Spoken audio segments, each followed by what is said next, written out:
Et salut à tous et bienvenue dans cette nouvelle vidéo. Aujourd'hui, on va s'intéresser à Keras.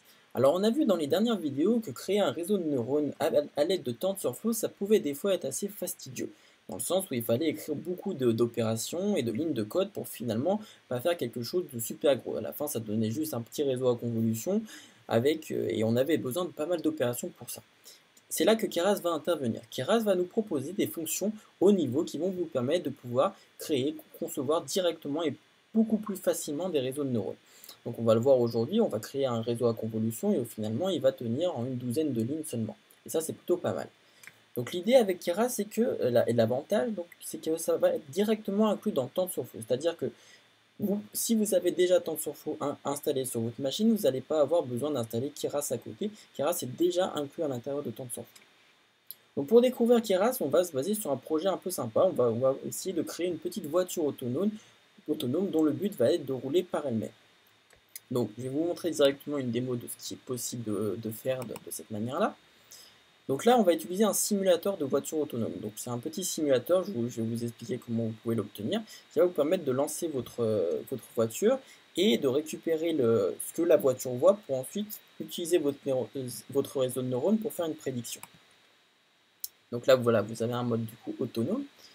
Une fois le mode autonome lancé, la voiture démarre. Donc la voiture, du coup, là, on peut voir du coup la vitesse de la voiture actuelle. Et ce qui est intéressant ici de voir, c'est l'angle. Donc là, on est à moins 1,37. Donc ça, en fait, ça correspond à l'angle en fait du volant. Donc les angles en fait vont être soit négatifs, soit positifs pour tourner à droite. Et en fonction donc le simulateur en fait, il va capturer ce que la voiture voit, l'envoyer à notre réseau de neurones sous forme d'image, et le réseau de neurones va devoir dire en fonction de l'image, est-ce que tu tournes à gauche ou est-ce que tu tournes à droite. Et donc le réseau de neurones va prédire finalement l'angle. Il ne va pas simplement renvoyer 0 ou 1, il va envoyer moins 0,45, 1,2 selon l'angle qu'il souhaite.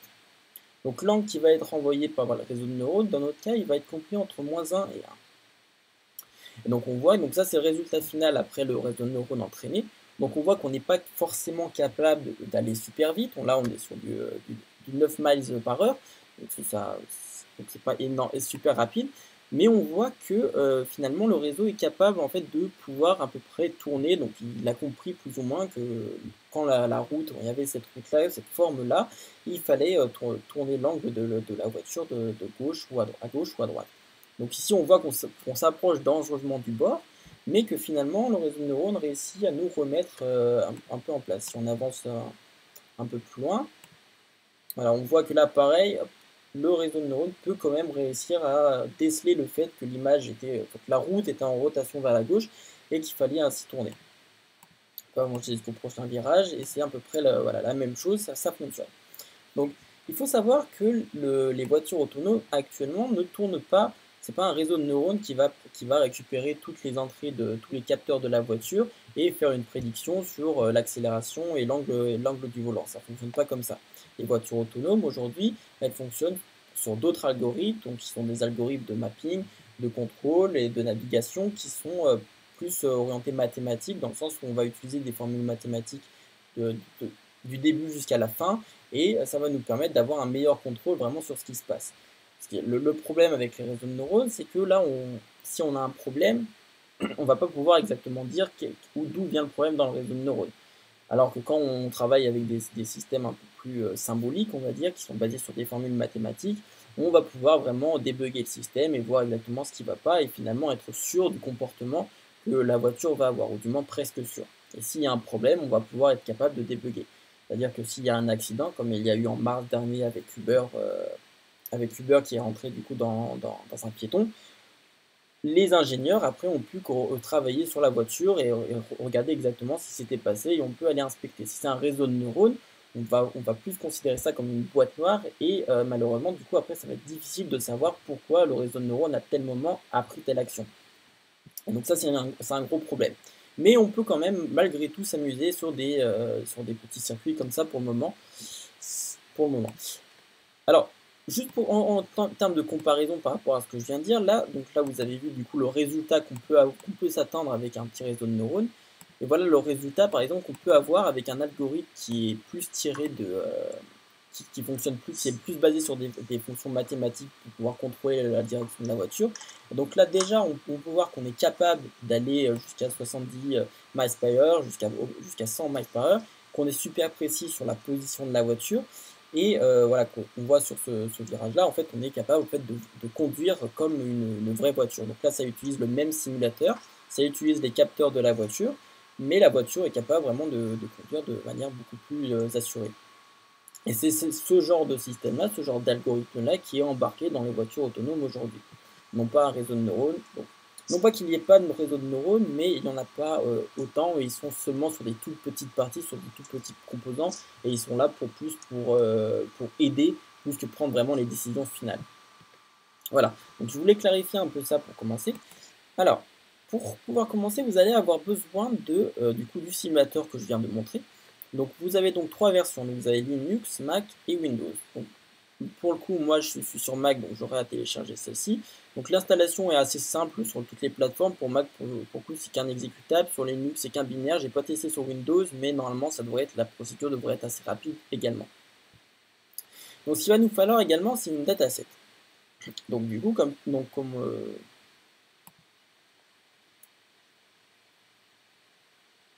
ce qu'il va nous falloir également, c'est une dataset. Donc, vous pouvez télécharger la dataset ici.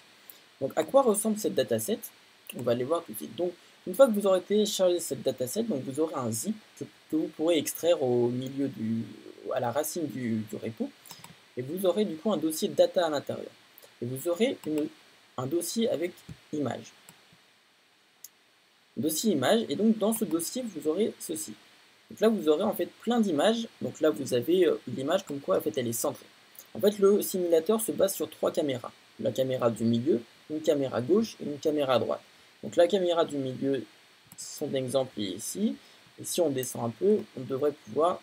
Hop, voilà. Par exemple, ici, c'est l'exemple de la caméra droite de la voiture. Vous voyez, on voit le côté gauche de la voiture ici.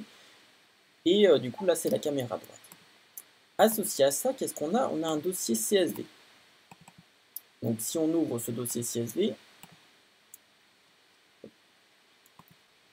on a ceci. Donc on a le chemin vers l'image de la caméra centrale, le chemin vers l'image de la caméra gauche et l'image vers le chemin de la caméra droite. Et enfin on a d'autres instructions. Et celle qui nous intéresse, c'est steering. Donc steering, c'est le steering angle, c'est l'angle en fait du volant. Et donc en fait là c'est une dataset en fait qui a été enregistrée d'après comment un humain conduisait. Donc ils ont pris un humain conduit dans le simulateur et pour chaque image, à chaque temps pendant que l'humain est en conduire, on a enregistré l'image des 3 caméras plus l'angle actuel que l'humain avait choisi. Et donc là si on regarde ici, on voit que ici l'angle était négatif. Donc l'humain sur cette image là avait tourné à gauche. Là il avait tourné à droite. Et donc on va avoir une grosse dataset comme ça. Donc vous verrez qu'avec le simulateur, vous pourrez créer votre propre dataset. Si vous voulez vous amuser par exemple à donner un comportement précis à la voiture, vous voulez que la voiture prenne tel angle sur certains angles, vous pouvez vous amuser à faire ça. Mais là on a déjà une dataset de base qui a été créée automatiquement. Mais vous pourrez créer la vôtre également avec le simulateur. Mais nous du coup là on va utiliser celle-ci.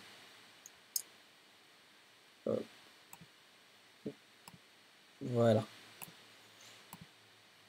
Donc une fois que vous aurez téléchargé la dataset et le simulateur, on va pouvoir être prêt à commencer. Donc vous pourrez du coup créer votre environnement de cette manière et installer les dépendances du projet.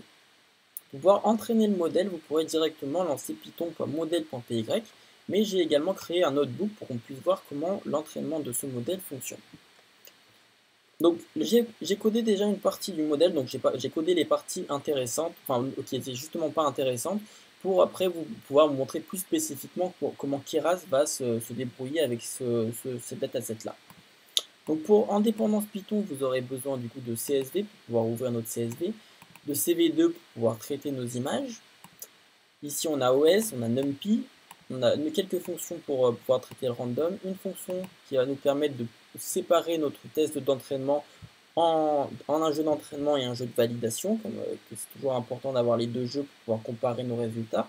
Et enfin Matplotlib qui va juste être là pour pouvoir afficher les images. Enfin vous aurez les imports par rapport à Keras.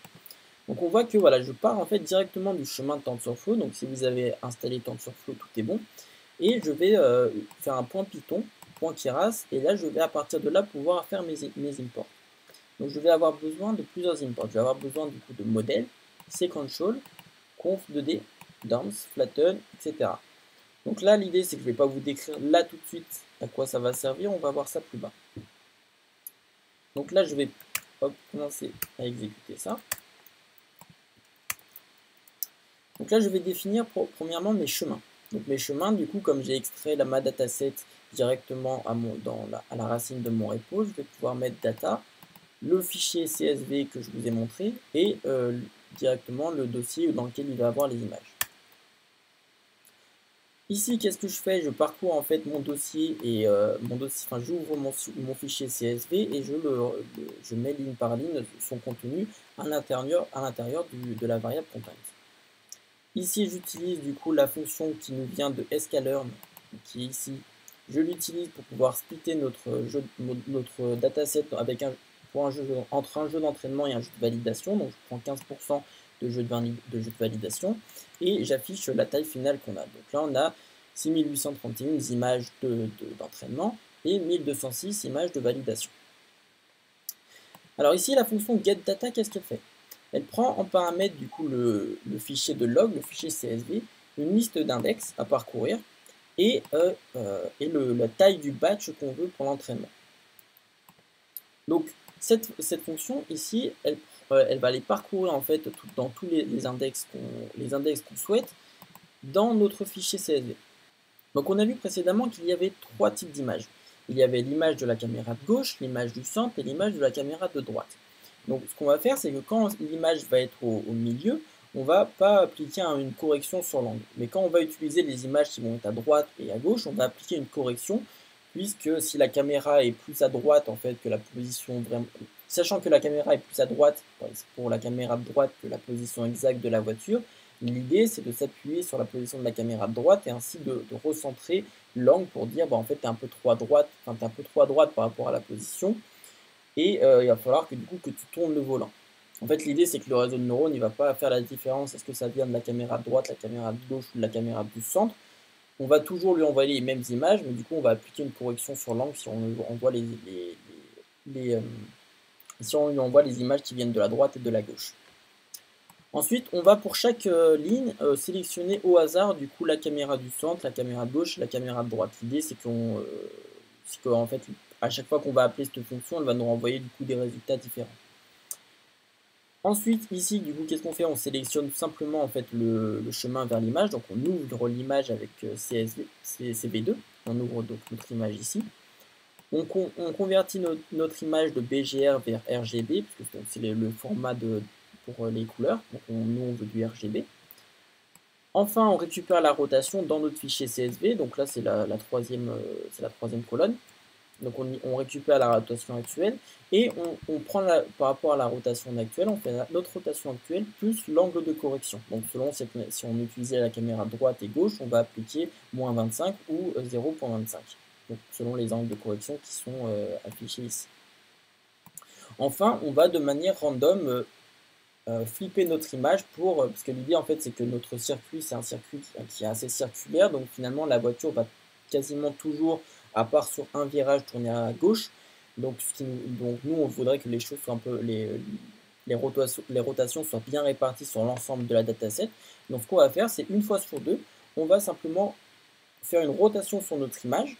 Donc là c'est le image égale à cv2.flip et on va du coup faire la rotation aussi sur l'angle, puisque si on change l'image, on assume du coup que l'angle forcément change également de sens.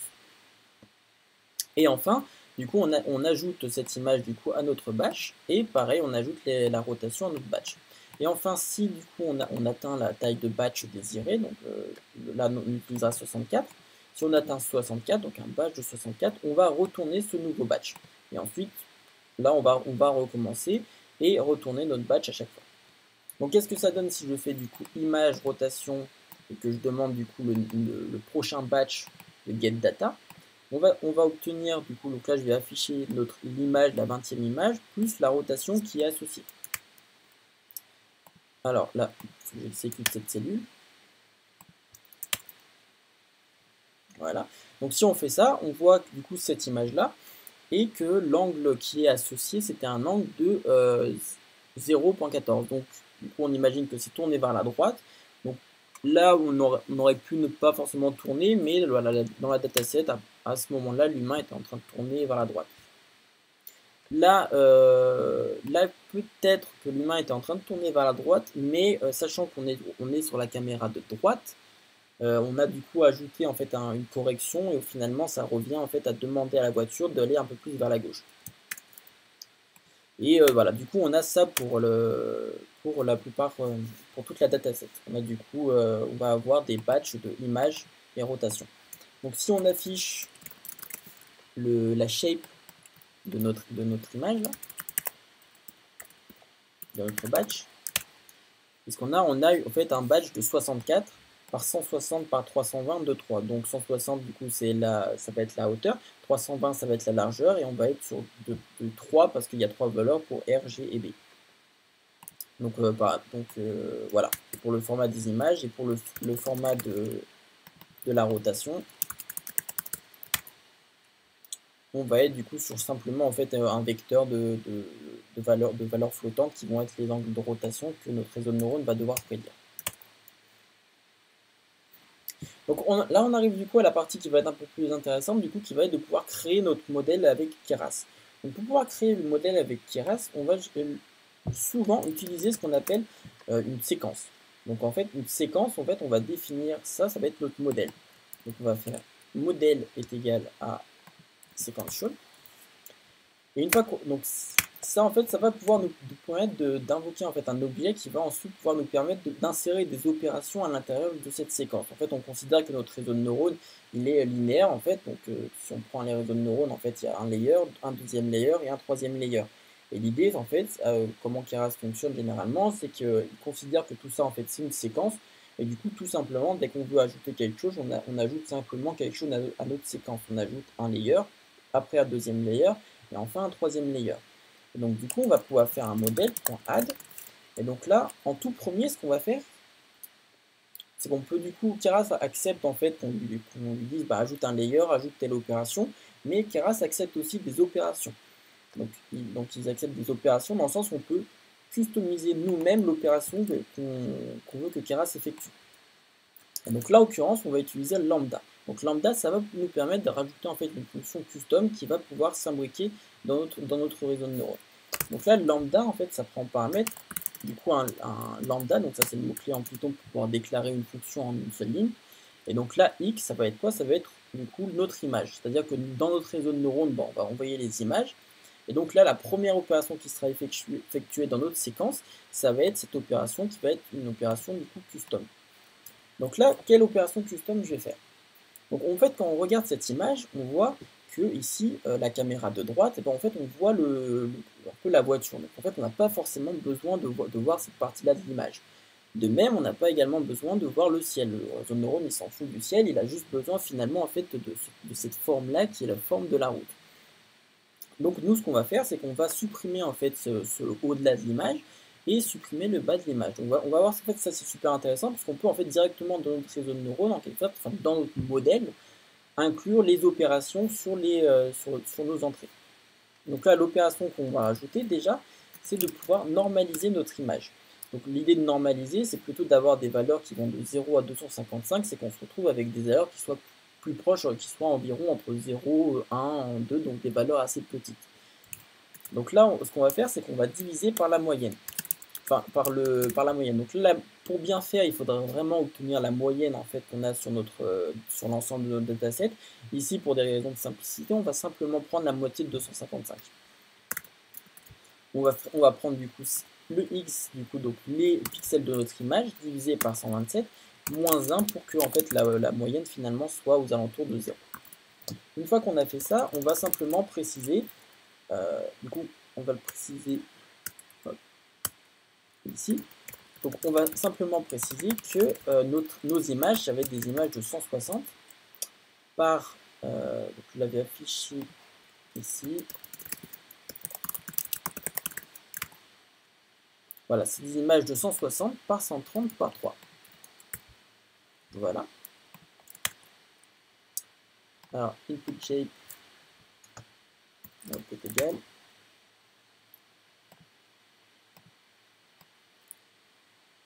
Donc ça va ici.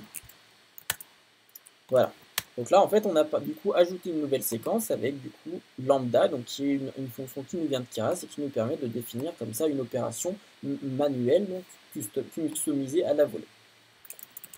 Maintenant, on va ajouter une nouvelle opération qui va encore une fois, en fait, c'est une opération qui va nous permettre de modifier les entrées. Donc là, on n'a pour le moment rien rajouté qui fait référence à notre réseau à convolution. On ajoute seulement des opérations qui vont pouvoir nous permettre de traiter nos inputs. Donc pour ça, on va utiliser cropping 2D, donc qui va en fait pouvoir nous permettre de réduire en fait la taille de notre image. Et donc en fait, de pouvoir sélectionner exactement quelle partie de l'image on veut. Donc pour le coup, nous on va supprimer la partie qui est le ciel et la partie du bas en fait qui des fois nous rajoute en fait la voiture, alors qu'on ce qui selon la caméra nous rajoute la voiture, alors qu'on n'en a pas forcément besoin. Donc cropping 2D, elle prend un paramètre du coup qui est cropping et qui nous permet de dire donc là qu'on veut en fait on veut à partir de 70 vers le haut et que en bas on veut que 25 on prend 25 pixels en fait à partir de là pour supprimer cette partie là. Donc c'est l'inverse, je crois, c'est 70 en bas. Alors on va aller voir la doc. Voilà, donc là en fait on voit qu'il prend deux paramètres en fait qui est du coup symétrie height crop et symétrie wide crop en fait. Donc là il y a un tuple ici, il y a un deuxième tuple ici qui vont nous permettre de supprimer les parties de l'image. Donc nous on va supprimer cette partie là de l'image et en largeur on va tout garder, donc on n'a pas besoin de préciser quoi que ce soit. Et enfin encore une fois on va préciser du coup la shape de notre image, et donc la shape du coup là ça va, alors juste ici je me suis trompé, c'est 160, voilà, ça va du coup être la même chose, 160 par 320 par 3.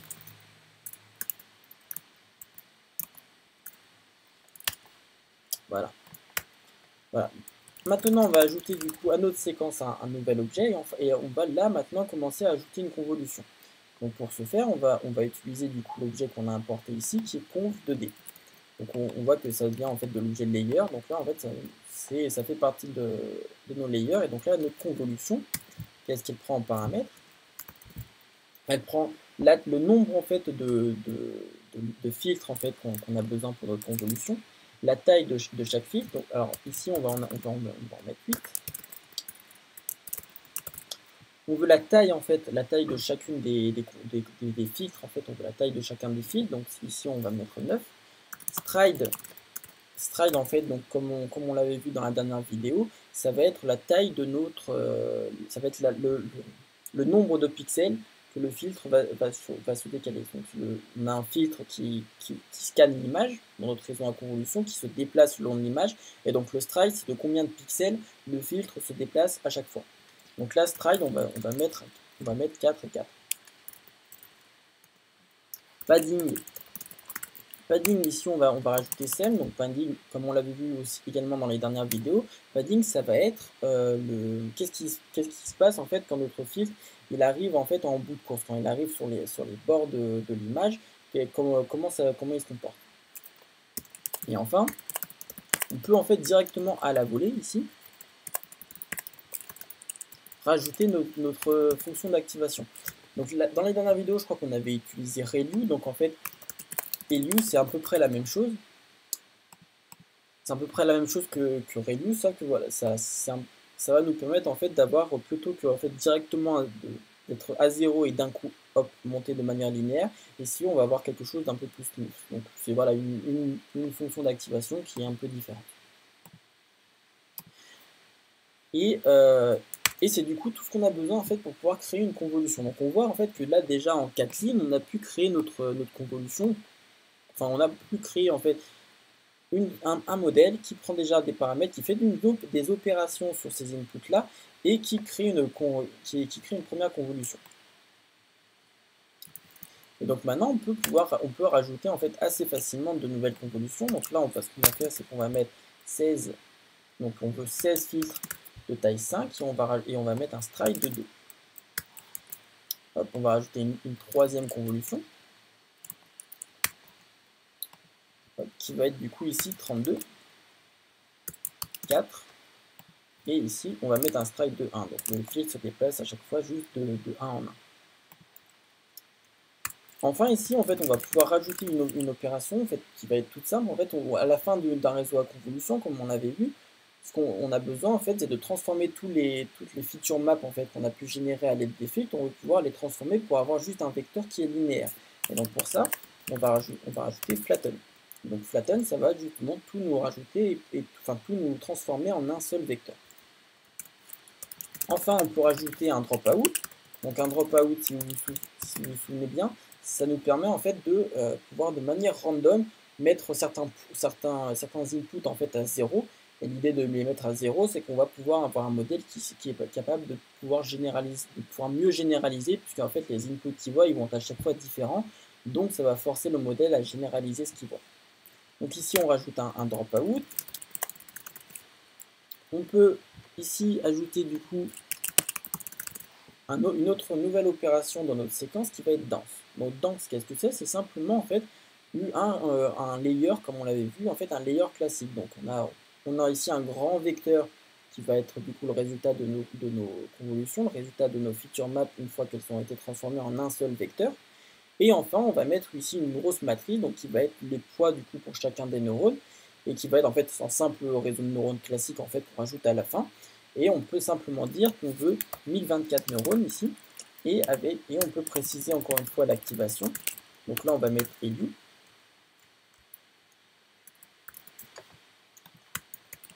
Et ici, on va rajouter un dernier dropout, pour encore une fois, dans l'idée de pouvoir généraliser ce qui est vu par le réseau de neurones. Et enfin, on va rajouter une dernière couche qui va être ici un seul neurone. Donc on va dire ce qu'on n'en veut qu'un seul. Et donc là, le rôle de ce dernier neurone à la fin, en fait, ça va être de pouvoir prédire la valeur de l'angle, ça va pouvoir prédire l'angle du volant. Donc ça va être, c'est pour ça qu'on en met qu'un. Donc là, si on fait un point un peu sur tout ce qu'on a fait, on a créé là dans une dizaine de lignes seulement un réseau à convolution, dans une séquence, en fait, vous voyez qu'on rajoute en fait les opérations assez facilement. On n'a plus besoin en fait de pouvoir, par exemple ici, créer les poids, créer le bias, créer la matrice, la matrice de poids, rajouter l'opération, rajouter le bias. Là, on n'a plus besoin de faire ça. En fait, ça se fait automatiquement quand on ajoute à notre séquence. Keras comprend qu'en fait, on doit rajouter une opération comme ça sur le résultat en fait de nos feature maps, donc sur le vecteur qui résulte de cette opération là qui flatten les feature maps. Donc là Keras en fait il vient par-dessus ça pour faire toutes les opérations fastidieuses à notre place. Nous on a juste besoin de se concentrer sur ce qu'on a envie que le modèle se fasse. Et donc enfin à la fin on va mettre un point compile. On va préciser notre loss. Donc là, nous, pour le coup, on va mettre un MSE. Donc MSE, c'est mean square error. Donc c'est en gros, on va calculer la différence à chaque fois entre ce qui était attendu, le résultat qui était attendu. On va faire la différence avec ce que le neurone a prédit. Et on va mettre tout ça au carré. On va faire la moyenne sur l'ensemble du batch pour avoir la mean square error. Et enfin, on précise l'optimizer qu'on veut utiliser. Et dans notre cas, on va utiliser Adam, qui est donc un optimizer un peu différent qui est le même, je crois qu'on avait utilisé la dernière fois, Adam en fait il va automatiquement ajuster le learning rect du modèle pour pouvoir converger plus rapidement. Hop, voilà. Alors ici, j'ai oublié optimizer, ici, hop, dropout.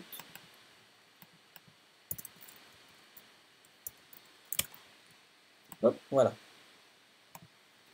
Donc maintenant que notre modèle est défini, on va simplement avoir besoin de préciser du coup la taille des batchs qu'on veut utiliser. Donc là, on va mettre 24. Et enfin, on va juste avoir besoin d'entraîner notre modèle.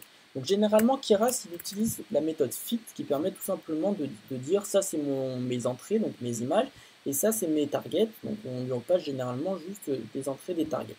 Donc là, on va faire quelque chose d'un peu plus avancé. On va utiliser fit underscore générateur. Donc fit underscore générateur, l'idée c'est que ça prend en paramètre une fonction. Et pour le coup, notre fonction, ça va être celle-ci. C'est la fonction getData qui va pouvoir nous permettre de charger les images qui sont sur notre file system, de faire les traitements qu'on a vus par rapport aux angles de rotation, et à la fin de nous retourner un batch d'images et un batch de rotation. Et donc, Keras va venir utiliser notre fonction getData pour à chaque fois lui demander un nouveau batch et pouvoir s'entraîner en utilisant seulement cette fonction-là. Donc ça, c'est plutôt pratique. Donc du coup, model.fitGenerator, elle prend cette fonction, elle prend en paramètre generator. Donc du coup, generator, ça va être getData. Donc là, on passe le content qu'on avait initialisé plutôt notre set d'entraînement, enfin la liste des index qui correspondent à l'entraînement, et la taille de notre batch. Donc on a juste à lui passer ça et Keras va automatiquement en fait se charger d'appeler cette fonction-là pour chaque batch d'entraînement. Ensuite, donc, alors, si on va voir du coup la documentation de ça.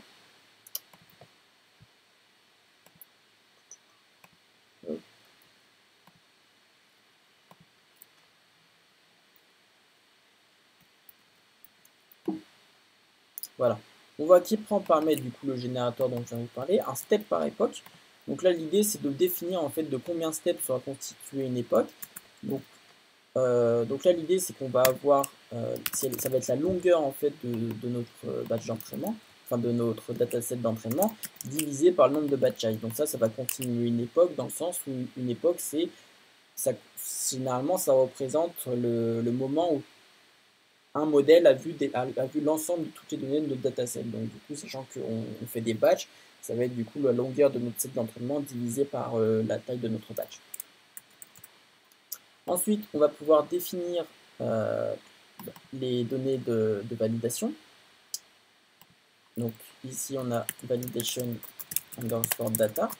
Donc du coup, ça va être exactement la même chose, à la différence près que ici, on ne va pas utiliser train index, on va utiliser validation index, donc valide index. Et encore une fois, ici, on va préciser le nombre de steps à faire pour pouvoir tester en fait la validation. Et donc là, ça va être valide underscore index divisé par le batch size. Et enfin, pour finir, on définit simplement le nombre d'époques qu'on veut que le modèle utilise. Donc nous, on va par exemple ici en mettre une. Et c'est simple. Et il y a juste ça à faire en fait. Et une fois qu'on va lancer cette cellule-là, le modèle Keras va automatiquement en fait appeler cette fonction-là, calculer, faire l'entraînement du modèle en utilisant la fonction d'erreur qu'on a définie ici et l'optimizer.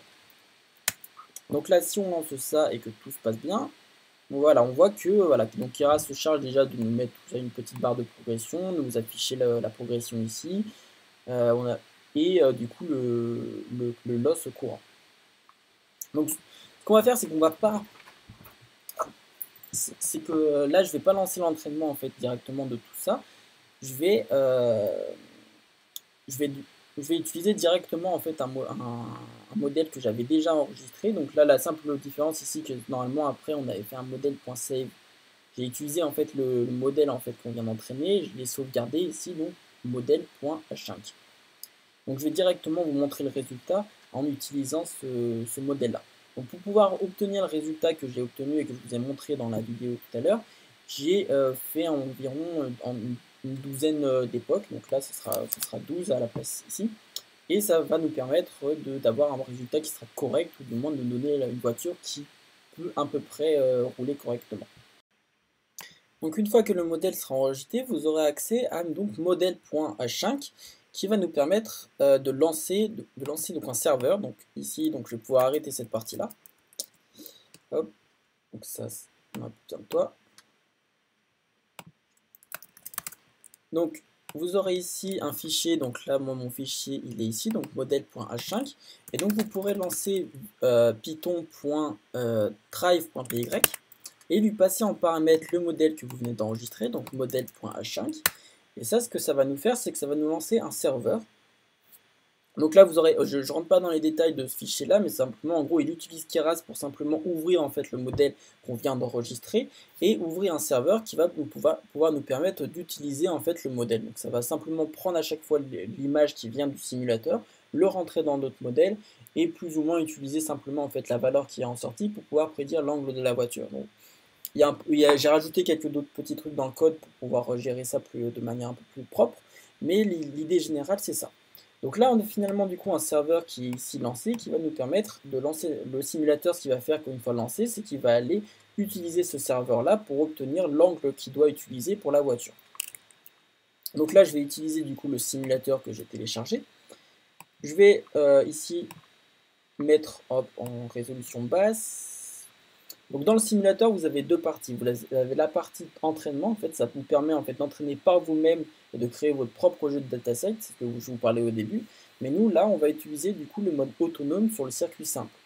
Donc la dataset que vous avez téléchargée, elle est seulement faite pour le circuit simple. Pour le circuit plus compliqué, il faudra que vous fassiez votre propre dataset et que vous essayiez de conduire suffisamment longtemps pour pouvoir créer un dataset suffisant. Donc là, du coup, je vais sélectionner le mode autonome. Et donc le mode autonome, là, il s'est connecté en fait. Alors là, déjà, j'ai mis une accélération de 30. Donc là, en mettant 30, déjà, on voit que la voiture, en fait, elle oscille déjà pas mal. Là, elle était presque partie. Donc on voit que c'est vraiment pas ça. Donc là, elle s'est plantée. Donc ce qu'on va faire, c'est plutôt que de mettre déjà une accélération de 30, on a été un peu bourrin en faisant ça, on va mettre une accélération déjà plus basse. Donc là, comme accélération, du coup, on va mettre une accélération déjà de 10. Donc ce sera normalement un peu mieux. Du coup, si on relance ça, hop, on va ici plutôt relancer.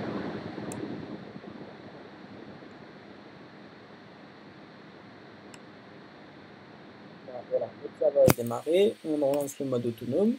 Et du coup, là, on devrait avoir une voiture déjà qui va un peu moins vite. Voilà, donc là, on est à 11 miles par heure. On est déjà un peu mieux. Donc on a déjà un peu moins d'oscillation déjà sur la route comme on l'avait tout à l'heure. Donc voilà, c'est pas parfait. Mais on a déjà, vous voyez, en fait, avec Keras, en fait, grâce à Keras, on a eu une dizaine de lignes. Bon, bien sûr, il y a le traitement déjà des données qui avait été fait avant, mais pour la partie Keras, pour créer vraiment le modèle, en une dizaine de lignes, en fait, on a pu créer un modèle capable d'apprendre en fonction de ce que la voiture perçoit, d'apprendre en fait quel est l'angle en fait à utiliser pour la voiture. Et donc ça c'est plutôt pas mal en fait de pouvoir avoir aujourd'hui accès à des fonctions en fait comme celle-ci qui peut nous permettre de prototyper rapidement des réseaux de neurones. Donc là on va voir comment elle se débrouille dans ce tournant.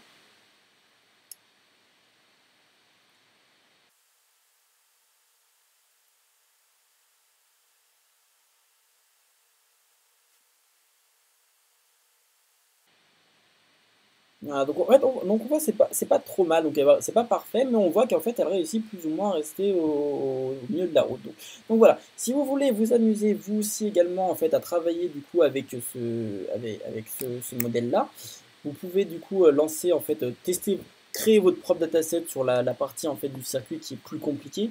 Donc là on peut essayer de voir ce que ça donne sur la partie plus compliquée, mais je vous promets rien parce que la voiture n'a pas du tout été entraînée sur ce set-là et ça risque de donner des résultats assez pas super. Donc je suis impatient de voir le premier crash, à mon avis ça va.